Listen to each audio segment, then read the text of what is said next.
Exchange Logistics 101. Let's give you a high-level view into the logistics of exchanging and how to complete a qualifying exchange in the most painless way possible. First, determine whether you and your property qualify to be exchanged pursuant to Internal Revenue Code 1031 and the associated regulations. For instance, are you holding it for investment or holding it for income? Make sure you are.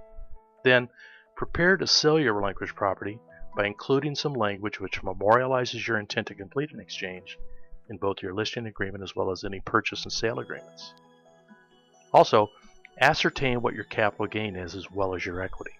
This will give you an insight into how expensive or how much of a property you need as a replacement in order to defer as much gain as possible. Then, secure a qualified intermediary or facilitator who can provide the necessary professional exchange assistance and who can ensure your funds, after they arrive from closing, will be deposited safely.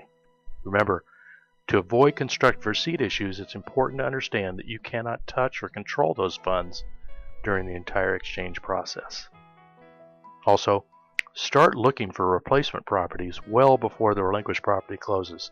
That 45-day identification period moves very, very quickly.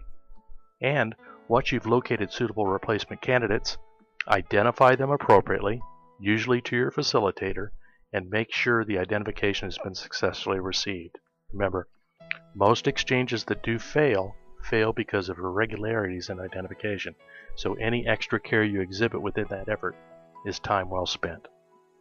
Then, line up your replacement property financing, if any, and before closing, contact your facilitator so they can put together the documentation necessary, which will tie any replacement acquisition into the overall exchange. And then lastly, fill out that Form 8824 and file it with your regular tax return.